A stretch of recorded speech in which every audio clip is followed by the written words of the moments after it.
स्वामी समर्थ. नमस्कार मंडळी, स्वागत आहे तुमचे माझ्या यूट्यूब चॅनलवरती. आजचा दिवस तुम्हाला खूप छान सुखाचा आनंदाचा जाऊ हीच मी स्वामींच्या चरणी प्रार्थना करते आणि आज या नवीन व्हिडिओला सुरुवात करते. उद्या 14 जून वार शनिवार आणि या दिवशी आलेली आहेत संकष्टी चतुर्थी. प्रत्येक महिन्यामध्ये संकष्ट चतुर्थी ही येते आणि प्रत्येक चतुर्थीचं महत्त्व हे देखील वेगवेगळं असतं. ज्येष्ठ महिन्यात येणाऱ्या चतुर्थीला कृष्ण पिंगल संकष्ट चतुर्थी या नावाने ओळखली जाते. संकष्टी चतुर्थी हे हिंदू धर्मातील एक अत्यंत महत्त्वाचे व्रत आहे. हे व्रत श्री गणेशाला समर्पित आहे. या दिवशी अनेक जण उपवास करून श्री गणेशाची पूजा करतात, जेणेकरून त्यांच्या जीवनातील संकटे दूर होतात आणि सुख समृद्धी प्राप्त होते. संकष्ट म्हणजे संकट दूर करणारी ही तिथी. या दिवशी जर आपण श्री गणेशाची पूजा केली तर श्री गणेशाचा आशीर्वाद हा आपल्याला प्राप्त होतो आणि त्यांच्या कृपेने आपल्या सर्व इच्छा मनोकामना या देखील पूर्ण होतात.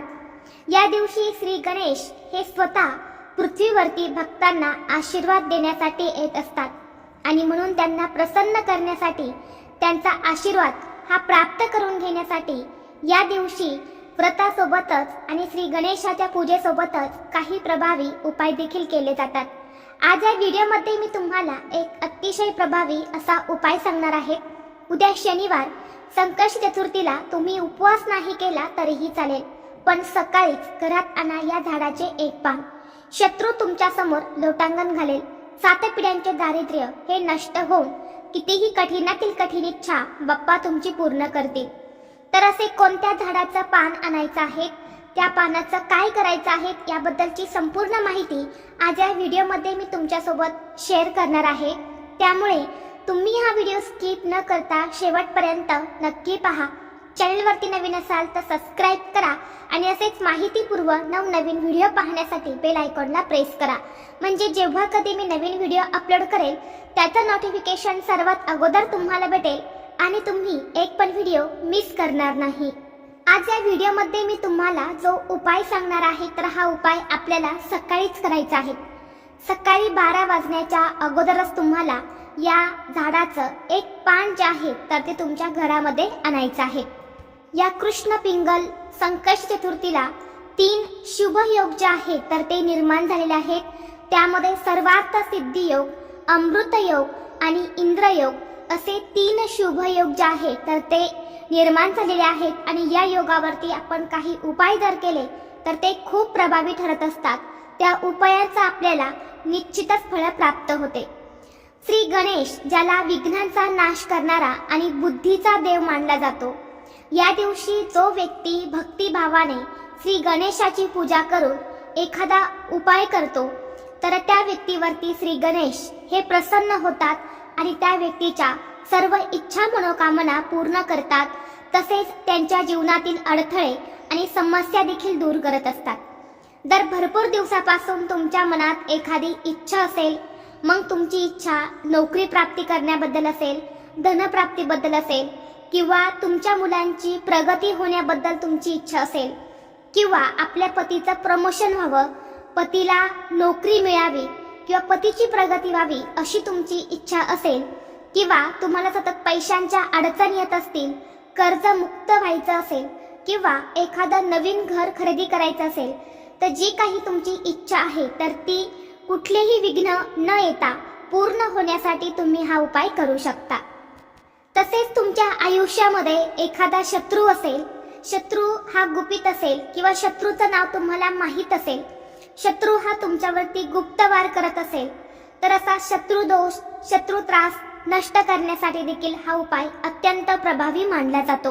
आपल्या वास्तुशास्त्रामध्ये अशी काही झाडे झुडपे सांगितली जातात, त्यामध्ये साक्षात देवी देवता वास करत असतात. त्या झाडांमध्ये एक दैवी शक्ती असते आणि विशेष स्थितीवरती त्या झाडासंबंधित आपण काही उपाय जर केले तर ती दैवी शक्ती ही आपल्याला प्राप्त होत असते.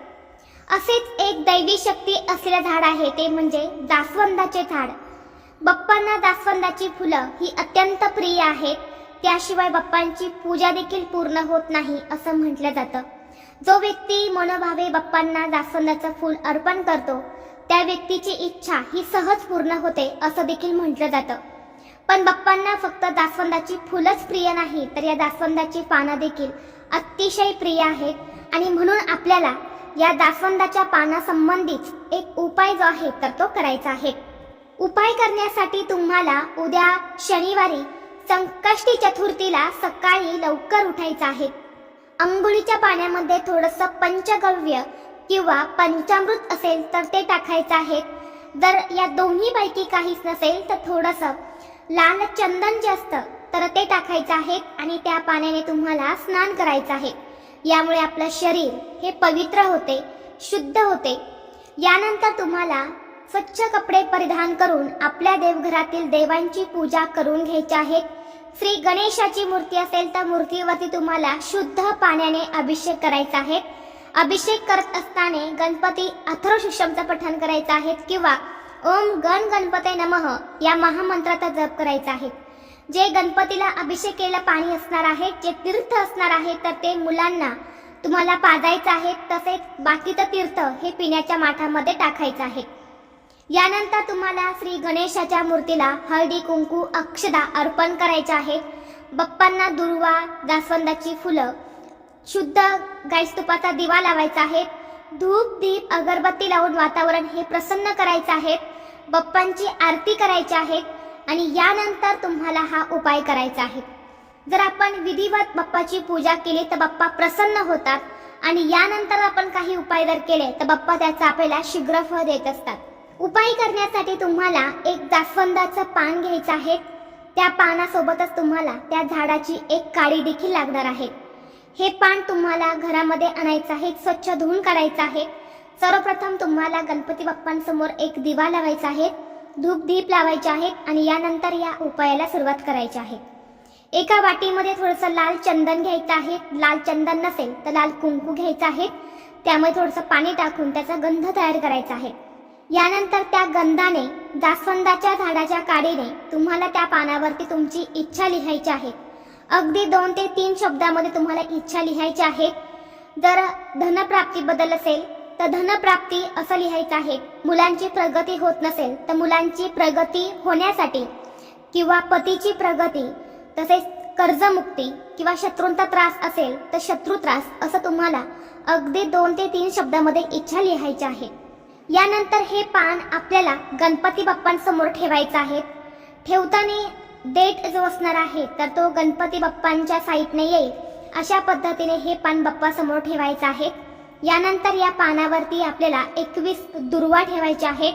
एक लाल जास्वंदाचं फूल ठेवायचं आहे आणि यानंतर 21 अखंड तांदूळ हे आपल्याला एका वाटीमध्ये घ्यायचे आहेत. त्यावर थोडंसं हळद आणि कुंकू टाकून त्याच्या अक्षरा तुम्हाला तयार करायच्या आहेत लाल पिवळ्या रंगाच्या. यानंतर आपल्या उजव्या हाताने एक अक्षदा हातामध्ये घ्यायची आहे. इदम अक्षतम ओम गण गणपते नमः हा मंत्र म्हणून ती अक्षदा तुम्हाला त्या इच्छा लिहिलेल्या पानावरती अर्पण करायची आहे. यानंतर ना पुन्हा दुसरी अक्षदा हातात घ्यायची. इदम अक्षतम ओम गण गणपते नमः हा मंत्र म्हणायचा आणि ती अक्षरा तिथे तुम्हाला अर्पण करायची आहे. अशा पद्धतीने हे 21 तांदूळ तुम्हाला 21 वेळा हा मंत्र म्हणून त्या पानावरती अर्पण करायचे आहे. फक्त लक्षात ठेवायचं आहे पांढरे तांदूळ घेऊ नका. त्याला थोडंसं हळदी कुंकू लावून ते लाल पिवळे बनवा आणि यानंतरच तुम्हाला हे तांदूळ अर्पण करायचे आहे. तांदूळ अर्पण केल्यानंतर तिथे श्री गणेशासमोर बसून तुम्हाला एक वेळा गणपती अथर्वशीर्षमचं पठण करायचं आहे आणि 108 वेळा ओम गण गणपते नमः या मंत्राचा जप करायचा आहे. यानंतर दोन्ही हात जोडून तुम्ही जी इच्छा पानावरती लिहिलेली आहे तर ती इच्छा पूर्ण होण्यासाठी श्री गणेशाला प्रार्थना करायची आहे. संपूर्ण दिवसभर तुम्हाला ते पान तिथेच ठेवायचं आहे. यानंतर सायंकाळी 5 वाजल्यानंतर ते पान तुम्हाला बाप्पांसमोर उचलायचं आहे. ते 21 तांदूळ त्या पानावरती तसेच असायला हवे. 21 दुर्वा आणि ते जास्वंदाचं फूल हे तुम्हाला त्या पानामध्ये व्यवस्थित गुंडाळून घ्यायचं आहे. एक धागा घेऊन त्यामुळे तुम्हाला बांधून घ्यायचं आहे आणि यानंतर तुम्हाला हे पान घेऊन तुमच्या घराजवळ जिथे कुठे गणपती बाप्पांचं मंदिर असेल, छोटं असेल मोठं असेल, तर तिथे जाऊन तुम्हाला बाप्पांच्या चरणी हे पान अर्पण करायचं आहे आणि पुन्हा एकदा तुमची इच्छा पूर्ण होण्यासाठी तुम्हाला प्रार्थना करायची आहे। अशा पद्धतीने तुम्हाला हा जो उपाय जो आहे तर तो करायचा आहे। अतिशय प्रभावी उपाय आहे, तुम्ही नक्की करा। या उपायाने तुमच्या मनातील कितीही कठीणातील कठीण इच्छा ही पूर्ण होईल। सुतक असेल किंवा मासिक धर्म असेल तर हा उपाय तुम्हाला करता येणार नाही। व्हिडिओ तुम्हाला आवडला तर लाईक करा, चॅनलवरती नवीन असाल तर सबस्क्राईब करा आणि हा व्हिडिओ आपल्या मित्रपरिवारासोबत जास्तीत जास्त शेअर करा। चला तर मग भेटू असंच पुढल्या एका नवीन व्हिडिओमध्ये। तोपर्यंत सर्वांना श्री स्वामी समर्थ।